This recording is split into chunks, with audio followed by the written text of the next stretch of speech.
What is happening, everyone? Welcome back to G-Ball Vision. Thank you for stopping in. Today we have an exciting knife to unbox. Before we get started, double check and make sure you are subscribed to the channel. I'd love to have you here. And before you head out, do me a huge favor, hit the thumbs up button. Greatly appreciate it, everyone. It really helps push the video out there so more people have a chance to check it out. And feel free to let me know what you're carrying in your pockets today down in the comments. Love hearing from you guys and what you're carrying. So we got a knife coming in from Kizer. Huge shout out to them for sending this in for us to take a look at.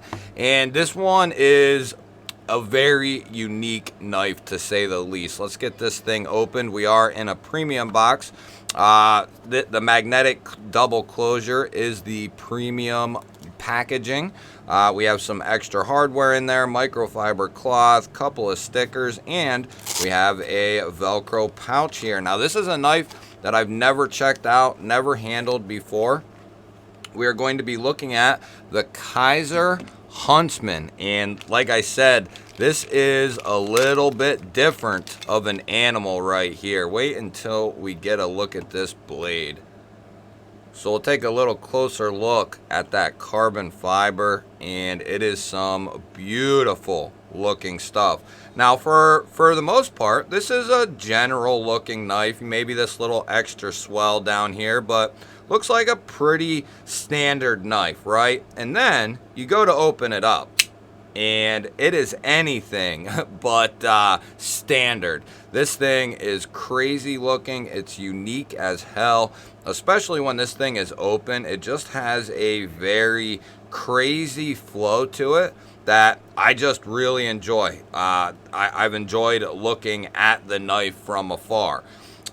It just looked like a unique specimen.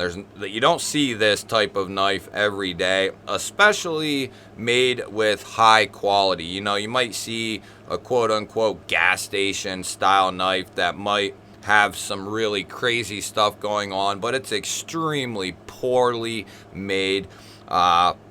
And this is made with, you know, some of the utmost precision that you can get in the knife world. So the Huntsman here is going to be coming in S35VN, which Kizer does extremely well. It's one of their bread and butters. 154 and S35, they've been using it for a very long time.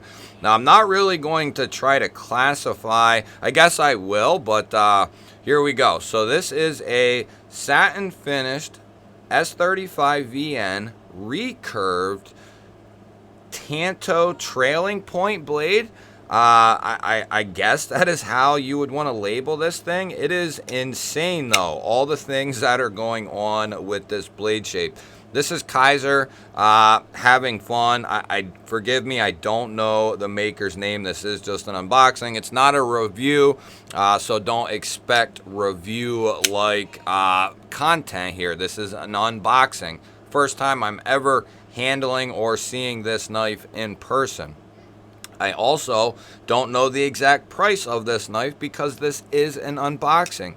By the time you are seeing this video though, I will know a little bit more, and in the overview / review, I will let you know all the things I find out about this knife.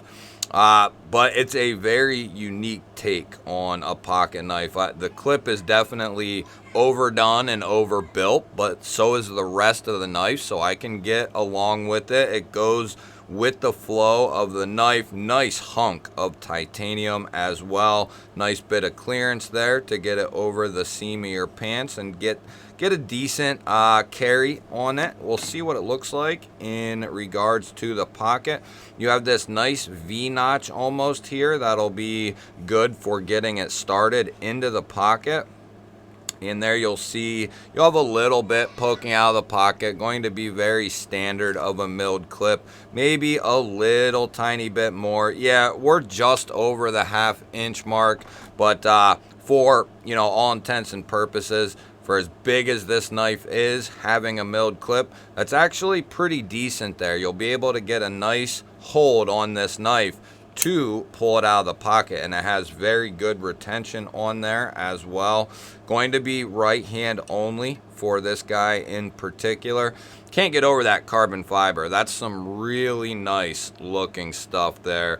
I'm not sure what they're calling that, if that's some sort of twill carbon fiber or what that is. And the other cool thing, or one of the many other cool things, is this is more of a bolster lock. So you have this inlay here basically hiding the exposed frame lock there, which is really, really cool and very well done, I might say. It goes together extremely well.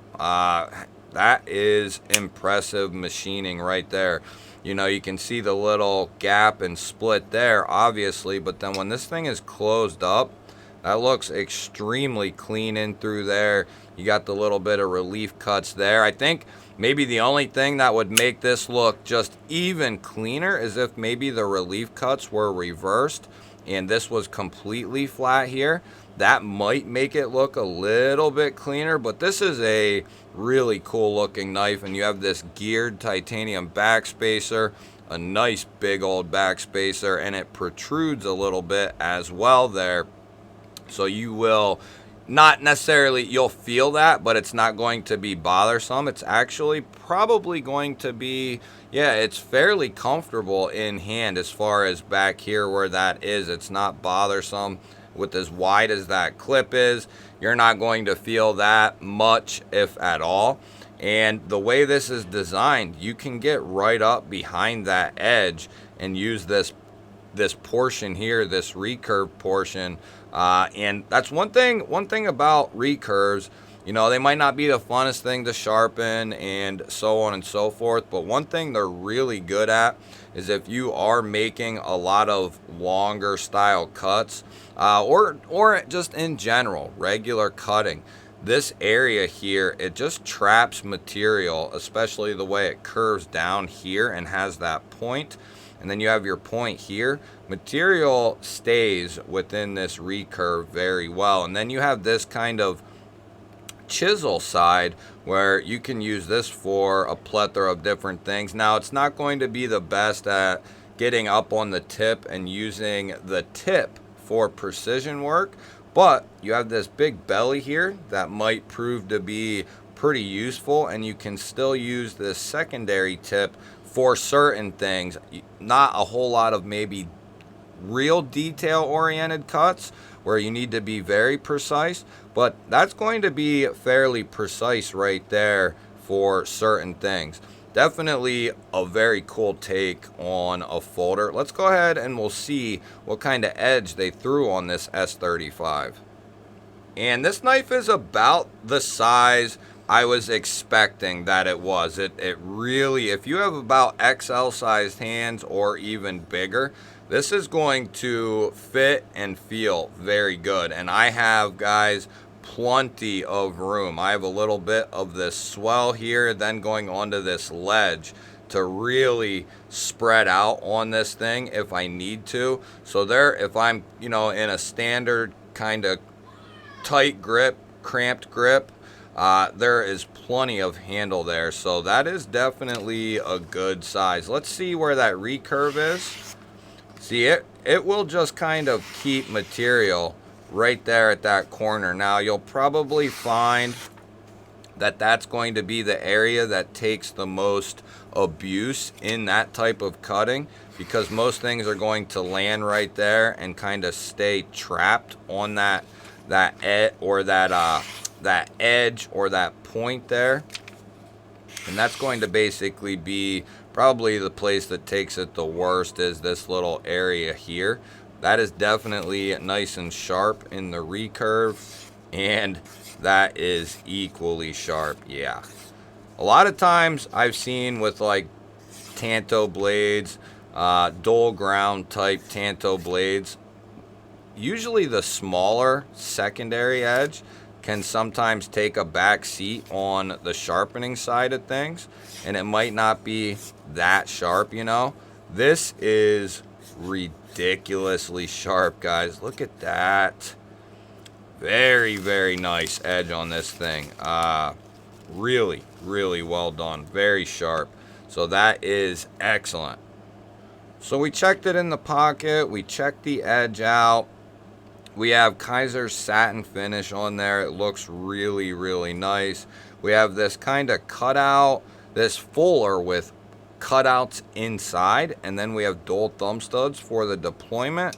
Looks as though, so the studs are going to be almost like a secondary stop, because we still have a stop pin there, but it almost looks like our studs are going to be a secondary stop as well. So that is pretty cool, and they are very, very comfortable.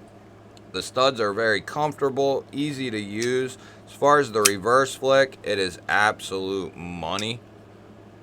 Yeah, great detent. You'll be able to use that cutout for the reverse flick very, very easily, whether you like to do the fingernail or the very tip of your finger. You'll be able to use both very easily, and you'll be able to thumb flick it out off of that fuller cutout combo as well. So you got a couple of different options.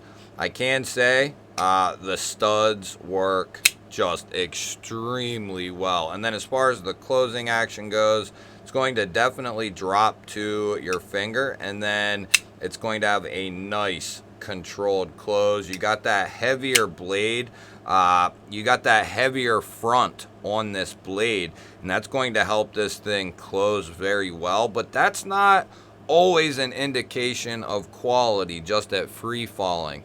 This is more what I look for, and what I want is a nice controlled, easy, gradual close. That is perfect, and the way that these are dialed in is, this is perfect right here.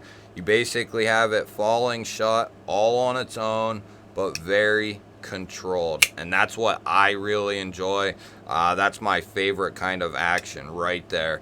Very stout on the detent, very comfortable. Definitely not going to be for everyone. I know that, and everyone else knows that. Kizer knows that. This is Kizer having fun, putting something out there that's a little bit different than the norm, and executing it very, very well. Why don't we go ahead and we'll see. We've tested everything else. The blade was nice and centered when we got it out. It's still nice and centered. There's not a lot of room in there for air. There is no detent lash. That is closed to open. There's no lashing there. There's no pivot lash there. There's no up and down play. We're only at like 30% or so, but it is locked up nicely. So that is good. There's no movement whatsoever. Give it a couple of lighter taps there. Very good. We'll give it one more and see what happens.